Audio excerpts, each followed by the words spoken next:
प्यारे बच्चों, आप सभी का स्वागत है मेरे इस वीडियो में। तो बेटा आप लोग देख रहे होंगे कि मैं इस वीडियो में लाया हूँ अभाज्य गुणनखंड विधि से लासा ज्ञात करना, LCM by prime factorisation method. कौन सा मेथड? Prime factorisation method. इसके पहले हम लोगों ने मासा निकालना अभाज्य गुणनखंड विधि से सीख लिया है। तो आइए अब हम लोग लासा निकालना सीखते हैं। हाई स्कूल में अगर बेटा ये, चाहे हाई स्कूल हो, क्लास 4 हो, चाहे 5 हो, सभी में ये निकालने के लिए आता है। तो हाई स्कूल में अगर अभाज्य गुणनखंड विधि से लासा निकालना कहेगा तो हम लोग इसी विधि से लगाएंगे। तो आइए हम लोग इस वीडियो में अभाज्य गुणनखंड विधि सीखते हैं। तो बेटा आप लोग मासा सीख चुके हैं, तो अब आइए हम लोग लासा निकालना सीखते हैं। तो एग्जाम्पल हम लोग पहला सीखते हैं, आइए देखते हैं। तो एग्जाम्पल जो फर्स्ट हम लोगों ने लिया है, मान लो कह दे 16, 32 और 64 का एलसीएम निकालो। 16, 32 और 64 का एलसीएम निकालो। तो बेटा अब बहुत आराम से हम लोग इसको लगाएंगे।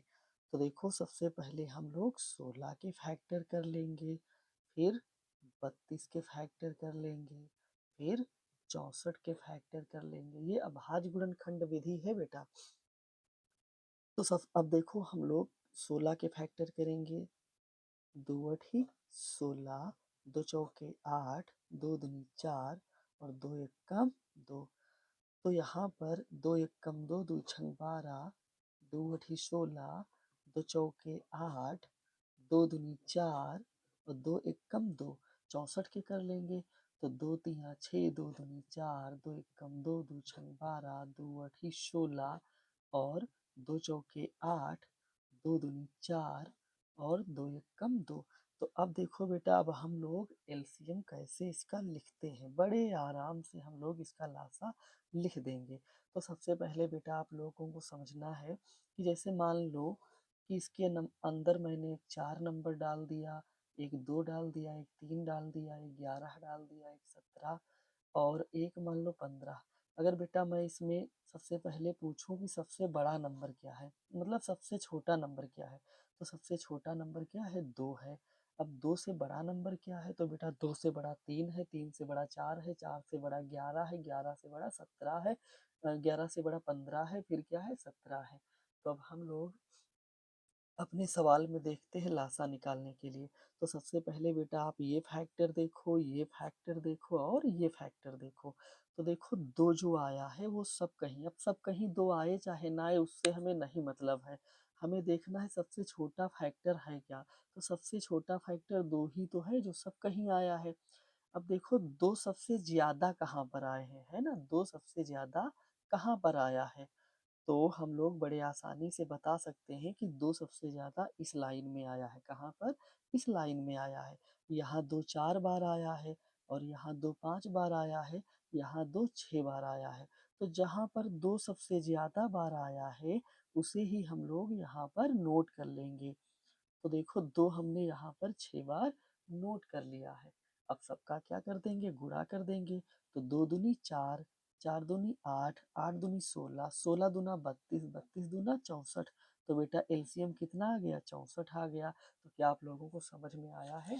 तो बेटा मुझे कमेंट में जरूर करके बताइएगा। अब हम एग्जाम्पल नंबर दूसरा लेते हैं। तो जैसे मान लो एग्जाम्पल हमने दूसरा क्या लिया, हमने दूसरा एग्जाम्पल लिया कि 56, 70 और 84 का एलसीएम मतलब लासा निकालना है। तो हम लोग बड़े आराम से इसको भी निकालेंगे। तो देखो 56 के फैक्टर कर लेंगे, 70 के फैक्टर कर लेंगे और 84 के फैक्टर कर लेंगे, सबके फैक्टर कर लेंगे। तो दो से काटेंगे, दो दूनी 4, एक बचा, दो अठी 16, दो एक कम 2, दो चौके 8, दो सती 14, तो सात एक कम 7 और दो तिया 6 और दो पंचे 10 और पाँच सते 35 और सात एक कम 7, दो चौके 8, दो दूनी 4, दो दूनी 4, दो एक कम 2, तीन सते 21 और सात एक कम 7, सभी कट गए। तो देखो अब यहाँ पे एलसीएम बड़े ही आराम से हम लोग निकाल लेंगे। तो बताओ ये फैक्टर आए, ये फैक्टर आए, ये फैक्टर आए। अब सबसे छोटा नंबर क्या है? 2। तो सबसे छोटा 2 है। अब देखो 2 सबसे ज़्यादा कहाँ पर आया है? तो देखो 2 यहाँ 1 बार आया है, यहाँ 2 बार आया है, लेकिन यहाँ 2 3 बार आया है। तो यही हम लिख देंगे जहाँ पे सबसे ज़्यादा बार आया है। अब देखो 2 से बड़ा नंबर क्या होता है? तो 2 से बड़ा मतलब इसमें फैक्टर क्या है? तो 2 से बड़ा बेटा फैक्टर है 3, है ना? ये फैक्टर हो गए, ये फैक्टर हो गए, ये फैक्टर हो गए। तो 2 से बड़ा फैक्टर क्या है? 3। अब देखो 3 सबसे ज़्यादा कहाँ आया है? तो बेटा 3 इसी वाले में तो आया है, 84 वाले में 3 आया है फैक्टर। इसमें भी 3 नहीं आया है, इसमें भी 3 नहीं आया है। तो इसका मतलब जब यहाँ 3 नहीं आया है तो कुछ नहीं, मतलब यहाँ जब 3 नहीं आया तो यहाँ मतलब 0 बार आया है, नहीं आया तो यहाँ 0 बार आया है और यहाँ 3 1 बार आया है। तो बेटा सबसे ज़्यादा बार कहाँ है? 3 यहाँ पर है। तो इसको 3 लिख देंगे। आप लोग बेटा इस बात को ज़रूर समझिएगा कि जब 3 यहाँ है नहीं तो मतलब 0 बार है, जब यहाँ नहीं तो 0 बार, यहाँ 3 1 बार है तो मतलब ज़्यादा तो यही बार आया है तो 3 लिख देंगे। अब देखेंगे 3 से बड़ा फैक्टर क्या है ना? ये हटा देते हैं। 3 से बड़ा फैक्टर, तो 3 से बड़ा हमारा फैक्टर है 5, क्या है? 5। तो देखते हैं 5 सबसे ज़्यादा बार कहाँ आया है? तो देखो बेटा ना तो 5 यहाँ है, ना तो 5 यहाँ है, तो इसका मतलब है यहाँ 0 बार 5 होगा और यहाँ भी 0, मतलब यहाँ है ही नहीं इसमें और यहाँ है तो मतलब सबसे ज़्यादा तो यही है, तो इसको उतार दो 5। अब 5 से बड़ा देखते हैं क्या नंबर आया है? 5 से बड़ा आया है 7, तो यहाँ भी 7, यहाँ भी 7, यहाँ भी 7। तो देखो बेटा सबसे ज़्यादा, तो ज़्यादा की बात यहाँ पर चल रही है। तो अब देखो ज़्यादा तो नहीं आया है लेकिन सब कहीं बराबर आया है। यहाँ 7, यहाँ 7, यहाँ सब कहीं 1-1 बार आया है। तो हम कुछ नहीं करेंगे, जब बराबर सब कहीं आया है तो एक ही बार 7 उतार देंगे। अब सबका गुणा कर लेंगे और बड़े आराम से एलसीएम आ जाएगा। तो 2 दूनी 4, 4 दूनी 8, 8 त्रिक 24। अब देखो 2 दूनी 4, 4 दूनी 8 और 8 त्रिक 24। अब मान लो 24 पंचे किसी को नहीं पता है, किसी बच्चे को, तो अलग 24 पंचे गुणा कर लेंगे 24 पंचे। तो 5 चौके 20, 20 का 0 हासिल 2, 5 दूनी 10 और 10 में 2 जोड़ देंगे तो कितना हो जाएगा? 12 हो जाएगा। तो मतलब 120। अब 120 सते 120 मतलब 120 सते कितना होता है? तो देखो 7 से गुणा कर दो। तो देखो 12 सते 84, हम चाहें तो डायरेक्ट कर दें, जो बच्चे अगर नहीं समझ पा रहे हैं तो 7 का पहाड़ा 0 बार पढ़ो 0 और 7 दूनी 14, 14 के 4, 7 एकम 7 और 1 8। तो बेटा 840, तो इसका लासा कितना आ गया? 840 आ गया। तो बेटा आप लोग अच्छे से, हमें यकीन है कि आप लोग समझ रहे होंगे। तो बेटा आइए अब हम लोग एग्जाम्पल नंबर तीसरा लेते हैं, 2-3 एग्जाम्पल ले लेते हैं जिससे आपका पूरा लासा क्लियर हो जाए। तो एग्जाम्पल नंबर 3 लेते हैं कि 16, 44 और 84। 16, 44 और 84 नहीं 64, मान लो क्या हो जाए? 64। 16, 44 और 64 का लासा निकालना हो, क्या निकालना होगा? लासा। लासा मतलब एलसीएम। बेटा राइटिंग पे मत जाइए, केवल मेरा मकसद है आप लोगों को समझाना, है ना? आप लोगों को केवल अच्छे से समझाना है कि आप लोग चाहे जो भी सवाल हो अच्छे से लगा लो। तो देखो बेटा यहाँ हम लोग 16 के फैक्टर करेंगे, 44 के करेंगे और फिर 64 के करेंगे। तो देखो 2 से काटो, 2 अठी 16, 2 चौके 8, 2 दूनी 4, 2 एक कम 2, 2 दूनी 4, 2 दूनी 4, 2 एक कम 2, 2 एक कम 2 और 11 एक कम 11।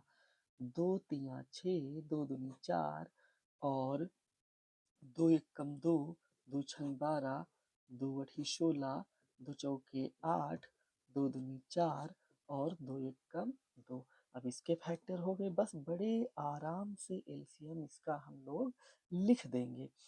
तो आइए हम लोग देखते हैं। बेटा हम जो भी कोई कोई शब्द हम बोलते हैं तो कभी कभी बीच में गड़बड़ हो जाता है ना, शब्द बोलते कुछ है हो कुछ जाता है। तो बेटा वो मतलब आप लोगों को उस पर ध्यान नहीं देना है, आप लोगों को सवाल समझना है ना? तो आप लोग सवाल समझे, मेरा मकसद है केवल आप लोगों को अच्छे से समझाना और आपको समझ में आ जाए जो भी हम समझा रहे हैं। तो देखो यहाँ पर एलसीएम हम लोग कैसे लिखेंगे? तो देखो ये फैक्टर देखो, ये फैक्टर देखो और ये फैक्टर देखो। अब सबसे छोटा नंबर क्या है? 2। अब देखो 2 सबसे ज़्यादा कहाँ आया है? तो बेटा 2 सबसे ज़्यादा देखो यहाँ ही तो आया है 3 और 3 6 बार, तो 2 गुणे 2 गुणे 2 गुणे 2 और गुणे 2 गुणे 2, तो 6 बार लिख दिया। अब देखो 2 से बड़ा फैक्टर क्या है? तो 2 से बड़ा फैक्टर बेटा यहाँ पर 11 है। अब ये देखो 11 सबसे ज़्यादा कहाँ आया है? तो जब यहाँ आया नहीं तो मतलब 0 बार, यहाँ जब आया नहीं तो 0 बार, जब यहाँ 1 बार 11 आया है तो मतलब यहाँ ही तो सबसे ज़्यादा है। अब सबको गुणा कर दो। 2 दूनी 4, 4 दूनी 8, 8 दूनी 16, 16 दूना 32, 32 दूना 64। अब देखो 64 को 11 से कर लो गुणा। 2 दूनी 4, 2 दूनी 4, 4 दूनी 8, 8 दूनी 16, 16 32, 32 दूना 64, 64 को 11 से, तो 11 चौक 44, 44 के 4 हासिल 4 और 11 छक्का 66 और 66 में 4 जोड़ देंगे तो 70। तो बेटा इसका उत्तर जो एलसीएम आ जाएगा 704 आ जाएगा। कितना? 704। तो बेटा आप लोगों को अच्छे से समझ में आ रहा होगा। तो बेटा बस मैं एक एग्जाम्पल और करवाऊंगा कि आप लोगों को अच्छे से एलसीएम निकालना क्लियर हो जाए। देखो जैसे बेटा अब मैं एग्जाम्पल एक मान लो ऐसा ले लूँ, समझते रहना बेटा। जैसे मान लो हम कह दें 36 और 72 का लासा निकालो, मतलब एलसीएम निकालो। 36 और 72 का एलसीएम, तो हम लोग 36 ले लेंगे और 72 ले लेंगे। तो 2 एक कम 2, 2 अठी 16, 2 नौ 18, 3 त्रिका 9, 3 एक कम 3 और 2 तिया 6, 2 छंग 12, 2 एक कम 2, 2 अठी 16, 2 नौ 18, 3 त्रिका 9 और 3 एक कम 3। बस एलसीएम लिख दो, बड़े आराम से एलसीएम इसका लिख दो। तो ध्यान से समझना, सबसे छोटा फैक्टर क्या है? 2। 2 सबसे ज्यादा कहाँ पर आया है? यहाँ पर। 2 गुणे 2 गुणे 2 3 बार आया तो 3 बार लिख दिया। अब देखो 3 जो है वो सबसे ज्यादा कहाँ? तो ज्यादा नहीं है मतलब बराबर है। तो जब ये दोनों तरफ बराबर है तो केवल 3 3 एक ही तरफ के उठा के लिख देंगे। अगर इधर भी नंबर बराबर है तो एक ही तरफ के दोनों मतलब वो बराबर वाले नंबर लिख देंगे। इधर 2 बार 3 है, इधर 2 बार 3 है तो हमने लिख दिया। अब सबका क्या कर लो? गुणा कर लो। तो 2 दूनी 4, 4 दूनी 8, 8 त्रिक 24, 24 तिया 72, 2 दूनी 4, 4 दूनी 8, 8 त्रिक 24, 24 तिया 72। तो बेटा जैसे ये हम बना देते हैं तो ये तुम लोगों को नहीं बनाना है ना, क्योंकि हम समझाने के लिए सब बना रहे हैं। तो 24 तिया 72। तो बेटा आप लोग अगर ये वीडियो मेरा देखने पहली बार आए हैं तो सबसे पहले अगर आप लोगों को अभाज्य गुणनखंड करना नहीं आता है तो पहले आप जाइए अभाज्य गुणनखंड सीखिए मेरे वीडियो को देखकर, फिर आप लासा सीखिए, है ना। तो बेटा ये है अभाज्य गुणनखंड विधि से लासा निकालने का तरीका, है ना। तो अगर पेपर में कहता है कि अभाज्य गुणनखंड विधि से लासा निकालो, तब वहां पे अभाज्य गुणनखंड विधि हम लोग ऐसे ही लासा निकाल देंगे। अगर कुछ नहीं कहता है, कहता है लासा निकालो, तो बेटा हम अभी अगले वीडियो में लासा भाग विधि से बता देंगे और वहां आप लोग भाग विधि से लगा देना, है ना। अगर पेपर में आता है कि लासा निकालिए तो भाग विधि से, अगर बहुविकल्पी में है तो बड़े आराम से अपना जितनी भी जल्दी हो सके भाग विधि से उसको निकाल के लगा दीजिए, है ना। तो बेटा हम लोग सीख गए हैं, मासा सीख गए हैं और लासा सीख गए हैं। तो बेटा कमेंट में बताइए कि मेरे वीडियो आप लोगों को कैसे लग रहे हैं। ओके बेटा, तो अब मैं इसके बाद लासा निकालना भाग विधि से बता दूंगा और मासा निकालना भी भाग विधि से बता दूंगा। धन्यवाद।